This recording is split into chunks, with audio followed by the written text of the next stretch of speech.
Back, but I am unable to provide an answer. I concluded that Canada is, in essence, legal fiction. It seems to me to be a country that exists on paper, but lacks any true identifiable culture or people that unmistakably separates it from the rest of the Western world. As nationalism is currently gaining strength throughout the world, how will this impact Canada? Will we lead our country gaining some sort of identity of its own? Or will it lead to a splintering as regional identities take precedence? What will be the result of Canada's status as, quote, first post-national state, end quote, as the world goes through what will most likely be a major geopolitical shakeup in the coming decades? That's from Mark. Hey, Mark, how you doing? I'm doing well. Stefan, how are you? I'm well. Now, Quebec, of course, has had the strongest identity and sense of values, I think, of Canada as a whole, partly, of course, of being a minority in the country. Would you say that's fair? I would say that's perfectly fair. However, in the last probably 15 years, what I can tell you is I felt like this sense of national identity is slowly dying off. Sure. I think the independentist movement was pretty much a generational project. And since the boomers are starting to pretty much die off, the project is dying off with them. Right. Yeah, I mean, I remember, do you remember the year of the last referendum? I do, actually. Yeah, I was fairly young when the last referendum happened, but what I can remember is that there was a lot of acrimony on both sides. Essentially, the ones that wanted to do their own country were basically accusing the ones who wanted to remain in Canada as being sellouts. The artists were pretty much all in. The artistic side was all in on independence. The business side was obviously fairly partial to remaining in Canada. And there was, well, it was later revealed to have been a fair amount of dirty tricks being used under the radar by the federal government. So what I think I remember most vividly is Jacques Parizeau, who was the Parti Québécois, the Bloc Québécois chief at that time. 95. That's it. Yeah, who came out and, while fairly drunk, outright stated, "Tonight we lost because of money and the ethnic vote." Yep, I remember watching that very vividly. I was, let's see, I was in Montreal at the time. I spent 4 years living in Montreal. And I remember watching it on TV with great ambivalence. So I'll sort of get to my thoughts in a sec, but please come on. Well, I think that was a pretty important moment for the independent movement, because from that point forward, they always took great pain in trying to be more inclusive and diversity oriented. And that seemed to have completely killed the entire momentum of the sovereignist movement. Sure. More than anything else. Because quite frankly, it was a movement that was pretty much done for white French Canadians, and trying to include other people into it only served to dilute it. And I think it never came back from that. And it was really close. It was. I think it was less than 1%. 49.42 to 50.58. 49.42 to yes, and 50.58 to no. It was, a margin of less than 60,000 people out of 4.7 million. That's it. And frankly, once again, it might be because I'm from Quebec, but I can feel that in the last 15 years, even that sense of identity just started crumbling. Maybe it's because of added diversity and more multiculturalism, but I can see that there's a difference. It's come on. I mean, we all say diversity, but it means non-whites. Let's be frank about that.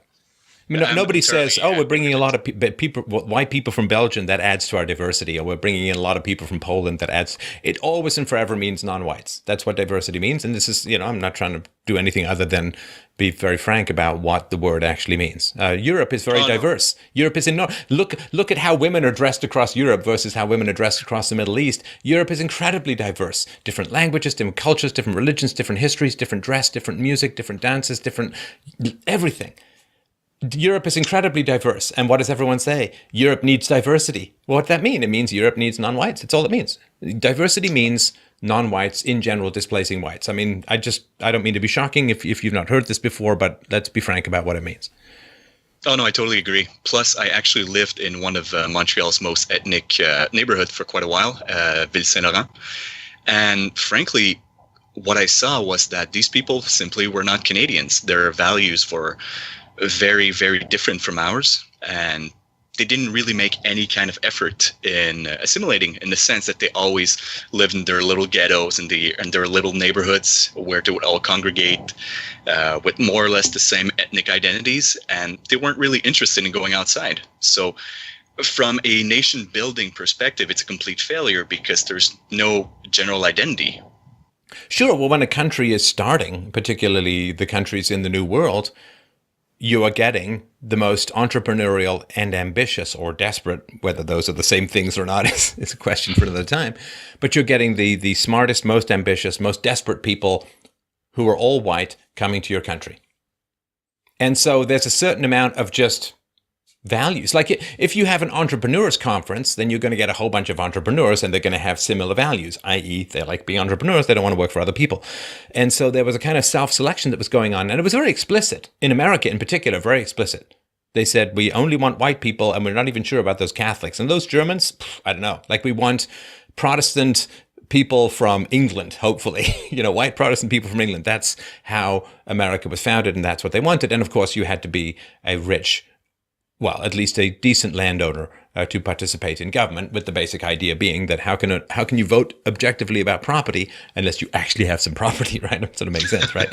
Like I'm told I can't have an opinion on women's birth control because I don't have a vagina, and somehow people who don't have property can vote objectively about property. So when you're starting out, you don't really think about your values because everyone's values are the same. No one's coming from the welfare state. Why? No welfare state, right?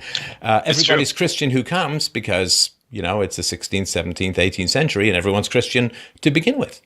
And so it was actually a point of contention at the start of the Confederacy because John A. Macdonald actually refused to give Asian people voting rights, explicitly to defend the Canadian identity and the Aryan character of the nation, as he called it.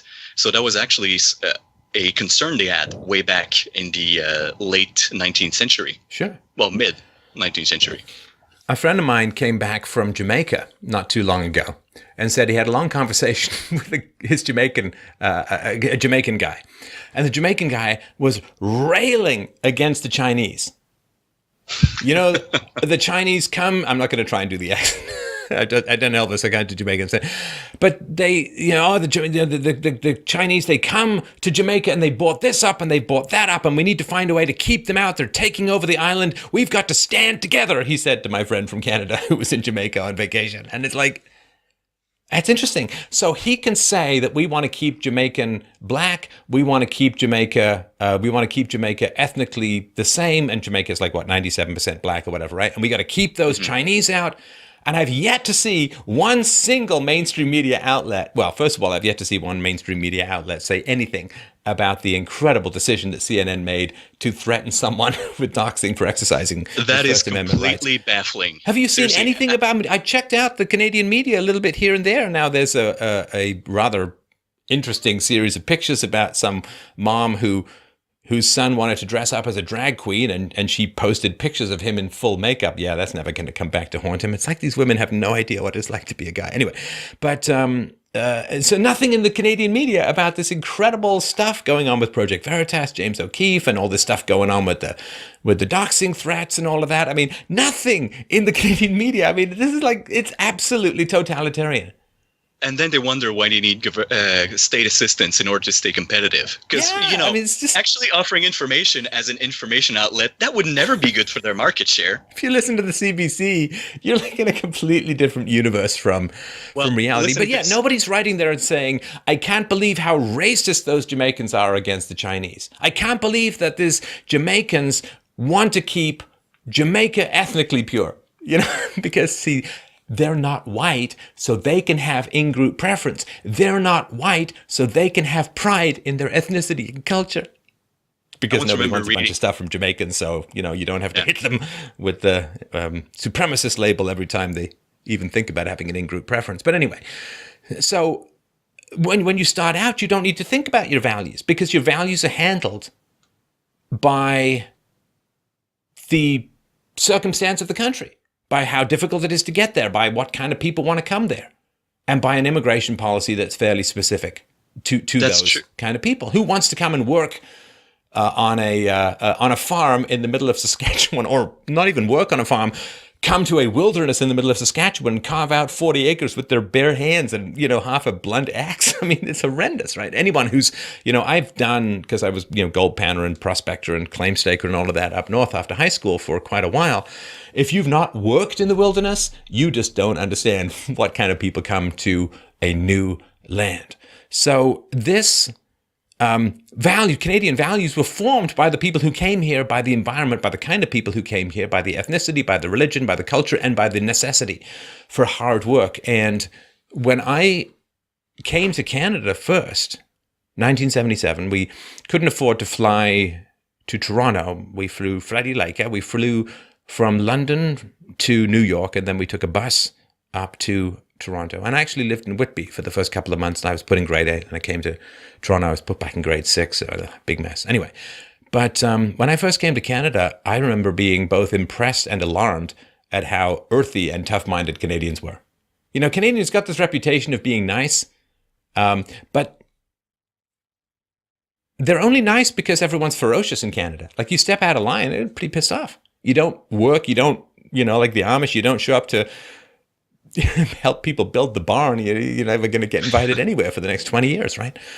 So I remember being enormously, impressed at the earthiness and the somewhat ferocity and the manliness. Canadian men back in the day, this is before the true rot of the 70s had set in, and certainly before all of the, fairly metrosexual infection of the 80s kicked in. But, well, we can call it what it is. That was before Trudeau's father. Yeah. Well, certainly before the ferret-faced Marxist got into power for so long, that was kind of different. And he definitely effetted things up quite a bit. But man, and it had its plus side and its minus side, right? And I remember very clearly the first day I went to school in Toronto. I had the accent, and I've always had a bit of a fruity accent because I went to boarding school for a while, and I don't have Tommy Robinson's accent, and that's a whole other story about class and accent and all of that in England. But so I had, the fruity English bastard accent and all of that, but I was, witty and charismatic and I guess fairly good looking as a kid and all of that. So I was able to get along fairly well with people, and I only had one sort of very brief bullying incident. But I remember the first day I was in a Canadian school, a Toronto school at Whitby. The boys were like, "Hey, new guy, come on outside." And I'm like, "Oh, what fun." It was winter, and 1977 was an incredible winter in Canada. Like, I thought this was just Canadian winter, but it was an extraordinary winter for snow in Canada. Like, it snowed every day. It's the kind of thing, like, you go to the mall and like you can't see half the sky because they've plowed so much of the snow from the mall parking lot into these Himalayan series that are unbelievably fun when you're an 11-year-old in snow pants. But I remember they said, "Coming out, new kid," and I go on out and it's like, what are we going to play? Like, we're going to punch the girls in the groin. And I'm like, what? We get what? What? And come on. And, I ran and I couldn't. I mean, I never could, right? But it was like, they would grab the girls and the girls would be laughing and they would try and punch the girls in the groin. And this was the game. And I'm like, I guess I'm not in boarding school. In boarding school, we were segregated by gender, right? So we barely got to see the girls at all. But I just remember thinking like, wow, I am not in Kansas anymore. This is a pretty rough and tough environment. And, we would go to winter camps and there would be like, the kids would be like, "I can't wait to go camping in winter."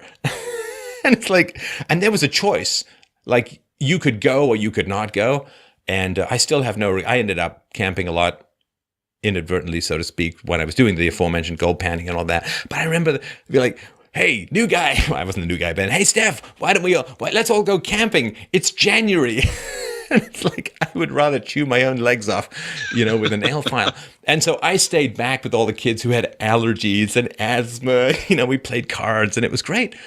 But I remember at this place, this was my first introduction to giant tubing, where... Oh, yeah. That's the best. You jump on this giant tube, and I always seem to have the worst luck in the world. Like every time I go camping, I end up with a tree up my ass, like a tree, the root just sticks up, so I can't get a comfortable spot. And there's always one damn mosquito. You get all the mosquitoes, always, like the whole night you can't sleep. But in this one, so for those who don't know, it's these giant tractor tires. You inflate them, like way overinflate them. Everybody piles on, you go thundering down the side of a mountain, and you end up crashing into a parking lot. It's great fun. And but there's always one, like there's that little tube that sticks out where you fill up the air. And I always remember that would always go into my ribs or my butt or something like that. And I'd be going down like, oh, one more bump and I'm going to end up with a sword wound. But so there was tough enough. And Canadians very, very strong on freedom of speech. That's not going on right now, right? There's been sort of the 1-2 Middle East punch to freedom of speech in Canada. I mean, the Jews got mad because there were apparently Holocaust deniers, and they passed laws about that. And that's been used as a thin edge of the wedge to continue to erode free speech in Canada. But it was very strong when I was younger. I never had any sense that there were things that you couldn't talk about. Never really had any of that sort of issue. So it does, when everyone's similar and everyone's coming for the same reasons and so on, then you don't need to worry about the values of your country. Like if you're on a hockey team, you everyone's going to be of different levels of ability, but you don't worry whether anyone likes hockey or doesn't. Like they're all on the team. You assume that they're there because they like hockey. And it's the same thing with a country. But then when you get a welfare state, then you immediately start to get multiculturalism as people want to come and get the welfare state and other reasons as well. And the first generation of immigrants from non-European cultures, a lot of them come for the values and for the freedom, but there's that regression to the mean. And now there's the internet. The internet has made immigration a lot more complicated than it used to be. Like a friend of mine, when I was a kid, his parents were Italian. And there were no Italian television stations. I don't think there was even an Italian radio station, maybe just some real local one in the sort of out of the back of a van. But and you had to wait like 2 weeks to get an Italian newspaper. And so because there was no internet, you really did get detached from your host culture. And if you wanted to follow the news, you had to learn English. And if you wanted to follow, politics, then you had to follow the news, and then you would get kind of Canadian values through that mechanism. But now that there's the internet, I mean, why do you think that the migrants and the people who go to Europe go so insane if their laptops don't work or their tablets don't work or if the Wi-Fi is down or whatever? Because now you can bring pretty much your whole culture with you. You can get all the news, you can get all the stuff in your own language because there's the internet now, and also because long-distance phone calls are basically free through the internet, through Skype and stuff. There is the welfare state and all of that, the refugee money that flows to these people. But because of the internet, the opportunities for integration and the motives for integration are virtually non-existent. And this is why, all of this diversity, as a value was proposed long before the internet came along. And you could at least make the case that to survive, if you were smart, to survive in your host country, you'd learn the values, you'd learn the language, and you'd get along with the host culture. But now with the internet, people bring, it's not just the fragmentation and the balkanization within each community. It's the fact that they have all of the access to culture and language and everything, news and everything in their own language. Okay, so what's really the point of attempting to adapt? I mean, the motive has virtually ceased to exist. So that, I think, has made things. Canada didn't need to think about values for a long time. They were just naturally part of the whole Canadian experiment. And now, by the time the issue is coming up, the answer generally seems to be Canada has no values in particular, because, whatever values you have are going to offend someone. And so we have this boring end of civilization, tolerance and apathy and diversity stuff, which is nothing but appeasement. Yeah, plus earlier in the discussion, you mentioned something that I found was pretty poignant to the Canadian experiment, if we can call it that. It was that countries are a result of their circumstances. And I feel like the basis for Canada's obsession with multiculturalism goes back to the fact that when it just started out, when it was still Upper and Lower Canada, it was basically two cultures forced to cohabit together. And from their point on, multiculturalism was just always a part of the Canadian experiment. It just now grew to basically cancerous proportions. Well, of course, there was the great collapse of religious faith in the 60s in Quebec. And you probably know way more about this than I do. I'll just touch on it briefly and let you take it from there, just for those who don't know. So, I mean, Quebec was like insanely religious. And I say this as a new friend of Christianity, but I mean, it was seriously religious. And like within the space of 5 years, like women went from having like 12 babies to like 1.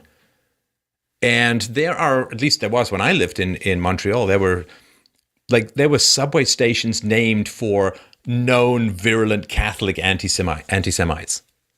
And nobody had any particular issue with that. But there was the Quiet Revolution where religious faith, like within the space of half a decade, I mean, you know about it, it just vanished completely. And then what happened was in my opinion, there was this giant value vacuum and in-rushed socialism. And then because there was a succession of Quebecois politicians who were very prominent, socialism, which rushed into communism, sometimes rushed into the vacuum left by the fall of faith in Catholicism, that then spread through Canadian politics to make it become more socialistic. And in Canada in the 1960s, you of course had socialized medicine, the foundation of the modern welfare state, and all of the kind of stuff that went on, which was resisted by the church. The church, of course, resisted the welfare state because it weakened the family and took away the negative consequences for out-of-wedlock births and so on. And so, yeah, religious faith ends, communism and socialism rushes in to Canada through the gaping hole of religious faith, through which pour leftist politicians coming out of Quebec. And of course, as we talked about with Ezra Levant recently, I mean, Pierre Trudeau, the current prime minister's quote father, he was an out-and-out Marxist in his youth. And because he was responsible for getting the Constitution back from, or the Bill of Rights back from the British, and had a huge influence on how it went, things just got a lot softer and goopier. And by the time you have to start defining all of your rights and all of that, rather than having it part of the culture, that's the time when they first start to die, I think. Yeah, I can definitely talk a little bit more about the death of the Catholic Church here in Quebec. Yes, listen, and take your time. I mean, I find this fascinating stuff, so don't feel like any rush at all. Now, I do love history, but I'm not the best person in the world about Canadian history, so take everything I say with a grain of salt. But basically, for most of the 40s and 50s, especially the 50s, the politics of the province were dominated by a party called Union Nationale, the National Union, who was owned by Maurice Duplessis. He had basically an obvious alliance with the clergy, with the Catholic clergy that was local in Quebec, to the point where the clergy would always tell the churchgoers, well, remember, the heaven is blue and hell is red. And the National Union's color was blue and the Liberal Party's color was red. So it was very obvious what was going on. And they did abuse a little bit their position in society, especially in regards to some of the schools. There was a lot of school scandals. Wait, sorry, do you mean the clergy here? Yes, the clergy here. Duplessis, for his part, there was a lot of talk that he abused his position, but then again, we get that information from the very leftist local media. And at the same time, the abuse that they're always saying that he went too far was in fighting communism, such as La Loi de Cadenas. Oh, well, this is the same stuff you hear about Salvatore Allende okay, got it.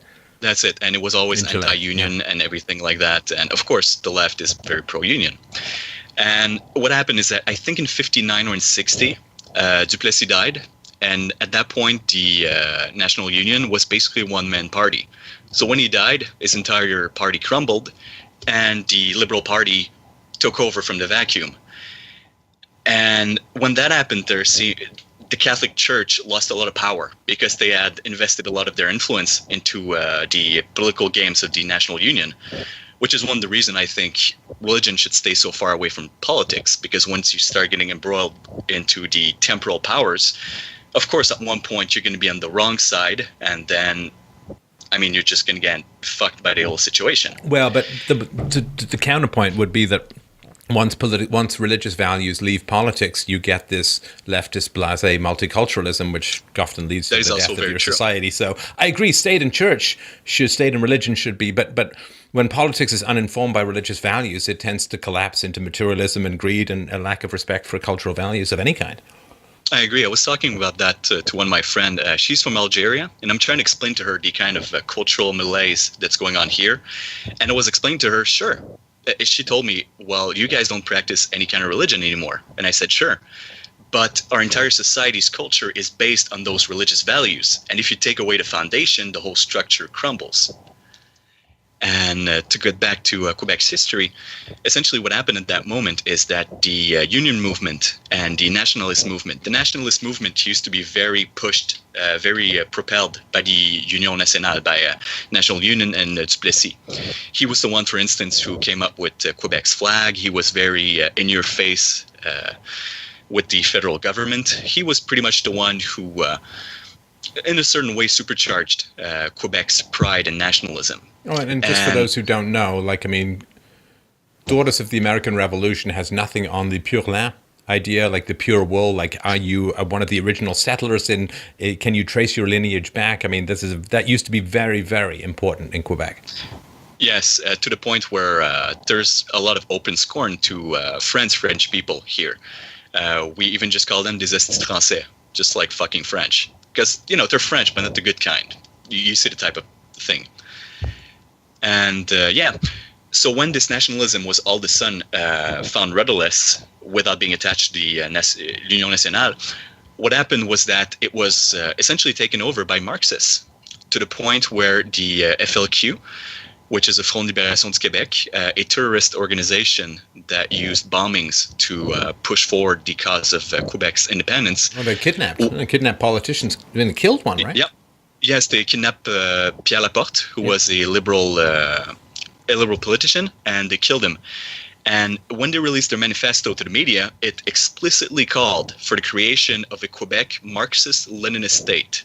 Just outright Marxism. Are you saying that there are leftist groups out there who might attempt to achieve their political objectives through violence? Let us make a big X in history, because that's never going to happen again.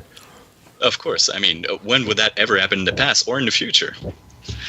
And basically what happened is that now, for the moment, the nationalist movement is very, very still lefty. The main party attached to sovereignty, the Parti Québécois here in the province, is pretty explicitly in bed with the major public unions. And because of that, that's actually one of the things that probed me asking my question to you. Because something that I noticed is that nationalism is going forward everywhere in the world, when it's actually going backwards in Quebec. People are less and less nationalistic about the Quebec nation. But I wonder, sorry to interrupt, but I wonder if people like the FLQ and those groups, if they wanted more separatism within Quebec because Canada stood in the way of their Marxist paradise, like the Charter of Rights and Freedoms, the Constitution that was repatriated and so on, that it's easier to achieve your Marxist paradise if you're not weighed down by sort of federal statutes and law. That is possible. If I remember correctly, the FLQ was most active in the 70s. I'm a little bit fuzzy about the date when Trudeau went to get back the Quebec Constitution. Was that in the mid-80s or no? That was mid-70s. They started negotiations in November of 81, and the Constitution Act was 1982. That's it. The FLQ's worst period was in the mid-70s. I think there was something called the October Crisis, during which the FLQ's activity had increased to such a point when they kidnapped the politician that Trudeau actually called the war measure law, les lois des mesures de guerre, that basically just put martial law in Quebec. Right? Yes, exactly. Because, once again, when a leftist wants something to happen, what is he going to do? Grab a gun. But you can't have guns. Well, no, Canada's not too bad for gun ownership, but the repatriation of the Constitution had something to do. Well, at least this is what Trudeau said. It had something to do with the referendum in 1980, and yes. So he's like, okay, we're going to patriate the Constitution and bring it back and so on, I guess, to strengthen federalism and all that. And yeah, there's a lot of machinations that came out of this that were quite gripping at the time. I remember following them quite closely at the time. That's it. And ever since then, all that I've seen is that Quebec nationalism has started to be, ever since the last failed referendum, Quebec nationalism started going on a downward spiral. And that's something that's a little bit interesting to me, because you can see nationalism on the rise everywhere except here. And what I notice is that it's a right-wing nationalism that's on the rise everywhere in the world, whereas in Quebec, nationalism is nowadays pretty much associated to leftism. Well, and yeah, but I mean, the left, the hard left, they're not motivated by a love of the poor. They're motivated by hatred of the rich. And in Western countries, the rich tend to be white males for a variety of reasons we've gone into in the show before. And so, you know, they institute communism to destroy the successful, to destroy the rich, to destroy the able, to destroy the intelligent and the ambitious and the successful. I mean, it's just Nietzschean low-rent resentment of smarter and better people. And so the original goal of the left, of course, was to destroy the successful people through direct control in communism. When that fell apart in the 60s, they turned to immigration as the methodology they were going to use to troll Christians and harm the dominant group in their society. Mm-hmm. And that's very true. I can see it in Quebec. There's a lot of immigration, and it's not the same place anymore. Not at all. I remember when I was a child, I lived in a suburb of Montreal, fairly on the North Shore. And when I was a child, we would routinely have those kinds of like small street festivals where it was just like all of our street. We were in a closed up street, and we'd just all get together. We'd rent festival equipment, tents and everything, and we'd just have like a little cookout, a little barbecue. But as time went on, that things like that just stopped happening. Well, we know statistically that multiculturalism and diversity kills community. I've observed that firsthand, and frankly, we didn't even get that much diversity back when I started to first experience that. And it just, nowadays, even in the suburbs, you can see that there's far less white people. And the kind of like Quebec nation as a concept, I feel, is slowly dying. It's reached a point where the local party in power in the province, the Liberal Party, they're plagued by constant corruption scandals. And when I mean corruption, I mean outright ties to the mafia, that kind of bad stuff. I've read some of the stuff, like there's journalists, was it in Montreal and other places, the journalists who are just like constantly uncovering mob ties and huge amounts, particularly with public construction, which has always been kind of a feeding ground for organized crime. I mean, it's shocking stuff. Oh yeah, it's insane.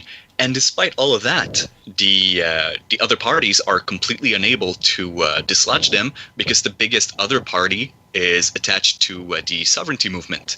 So you can see that there's a real complete people just aren't buying that kind of movement anymore. Well, I mean, the ethnic vote is you know, they want to have their own neighborhoods where they can be among their own ethnicity, their own culture, but they don't want whites to have that, right? I mean, that's sort of fairly inevitable, where to the point where they're just willing to, and this is why one of the reasons why multiculturalism doesn't work is that you get groups in and they start voting according to their group interest rather than the good of the country as a whole. And so, of course, you're not going to get, you're going to get groups come in from particularly third world countries. They're going to vote for the left, and the left then dangles more and further immigration in. Like I was talking with Faith Goldie recently, she was pointing out 300,000 immigrants a year into Canada, and 3/4 of them are non-whites. And yes. So of course they're going to vote for, I mean, are they going to vote to stop immigration, those groups? No, because they want their friends, their family, and more people to come in, and they want their own particular, I mean, people have this idea like human groups just somehow live in harmony together. I think they can if there's no state. Separation of state and ethnicity is as essential as separation of church and state. But the sum total of human history is endless warfare between competing groups. Two subspecies don't inhabit the same geographical area for long. One will always displace the other. And this idea, it's a complete naive reading of history. It's like basing your biology on children's books where the fuzzy animals all hug each other. It's like that's not how it works in nature, and it sure as hell isn't how it works between human groups. They compete. They have in-group preferences. This is basically how evolution works: is in-group preferences for genetic proximity. And there's conflict, and there's win-lose, and there's not examples of successful long-term cooperation between groups. And simply repeating diversity is a strength like some sort of brain-deadening mantra is not going to change the basic reality of a tribal species. And again, I think it all could work fairly well, but when you have the state, like as you know, when the state had the power to control religion, then everybody tried to control the state to impose their religion. When the state has the power to control demographics through the welfare state, through immigration policy and so on, then each group is going to try and control the state's capacity to enhance and grow their own group. And it's, anybody who thinks otherwise is naive or tousled. Yeah, the diversity is our greatest strength, canard, is something I never actually got because I know history pretty well. And when you look at various nations that went all in on multiculturalism back in the day, let's say the Roman Empire, as it became more diverse, it became weaker. Or let's look at the Ottoman Empire, a massive empire unable to defeat Austria, despite having huge technological and numerical advantages. But they were very diverse, whereas Austria were one united people. So you can see that this entire thing of diversity is a strength. If it's a strength, how come was the Ottoman Empire, once again, which was richer and frankly more advanced for quite a while, why didn't it just steamroll over Europe? Why didn't it keep becoming more and more advanced in Europe comparatively? The phrase diversity of strength is just an intelligence test. That's all it is. Yeah. And it's depressing how many people fail it. Because if something is true, you don't have to keep repeating it.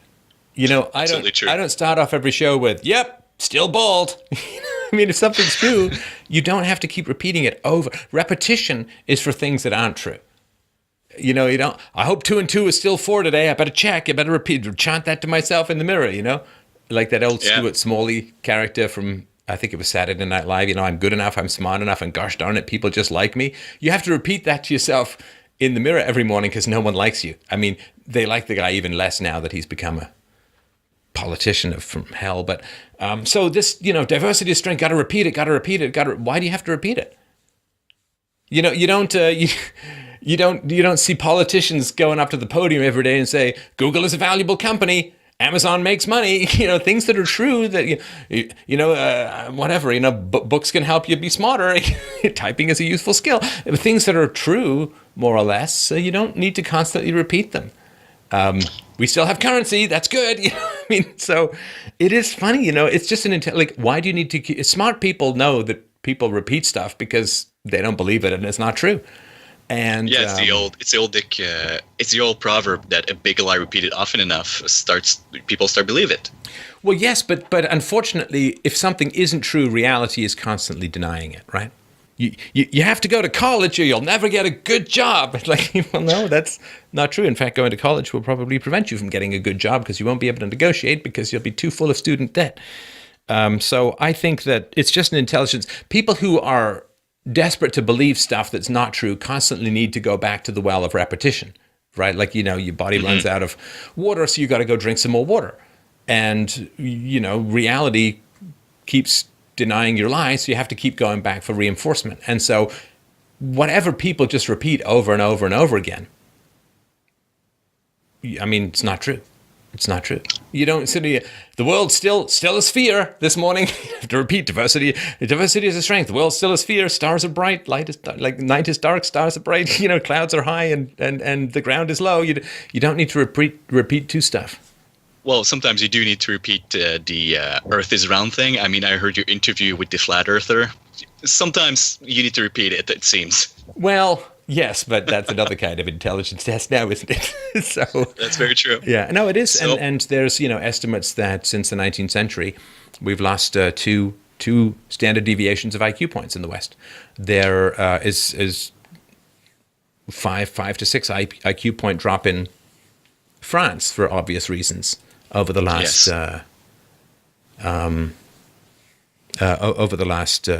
decade or two, and yeah, I mean It's repeated because it's not true, and smart people know that, and dumb people have to keep going back to the well to keep being told stuff that isn't true. Yeah. And speaking of France and diversity, I actually know someone who is French, lives in France, and his brother explicitly joined the army so that he would be better situated to help his family during the upcoming civil war. Not if there is a civil war, when it will happen. Yeah. So you can see that the people's view on the ground is very, very grim. Yeah, not grim enough to try and come up with a political solution. Yeah, well, that would involve them actually doing something constructive rather than just rioting as soon as you try to cut benefits. Well, this is the thing, right? This is the thing that nobody's had any luck talking to the boomers about cutting their benefits, and therefore everything else falls from there. I mean, I don't blame the migrants. I don't blame the immigrants. I mean, this is exactly what I would do if I was in that situation. The problem is with the boomers who sold their soul and freedoms for state power and going to the boomers and saying, sorry, we can't afford any of these benefits. I mean, look what the hell's going on in Illinois these days. I mean, it's just one step above junk bond status, and then they haven't passed a budget in 2 years. Why? Because nobody's able to talk to people and say, there's no money, we can't pay your benefits, because people will go mental. The boomers will go mental if you get between them and their government cheese. And everything else falls from that. Because if we could find a way to restrain government spending and control and diminish the welfare state and all of that, then that would be a whole different matter. But it's all a shadow cast by the fact that the boomers won't have any kind of rational conversation about that free stuff, because they become weak, entitled, and greedy people as a whole. And it's wretched what they've done to the young. Trust me, I fully agree with you there. And one of the things that keeps me warm at night is the scenario that's every day coming to be a little bit more plausible, that before they die, there's going to be a huge collapse in what government programs can provide. And at the same time, as a result, there would be a huge collapse in asset prices. So that after having made their bed this entire time, now they're just stuck in it. They couldn't get away with that situation. Besides, maybe if their kids help, but then again, boomers. I don't know. There'll be other groups in society that will step up and say, we'll pay. Just vote for us. Christ, I hope not. Well, that's an opportunity. These kinds of collapses, it can go either way. All right, so I got to move on to the next caller, but thanks very much for the call in. It was a great pleasure to chat some Connect history. Hey, look, there's your CanCon naggers. So I appreciate that, and feel free to call back anytime. Thanks, Stefan. Thanks, Have a nice day.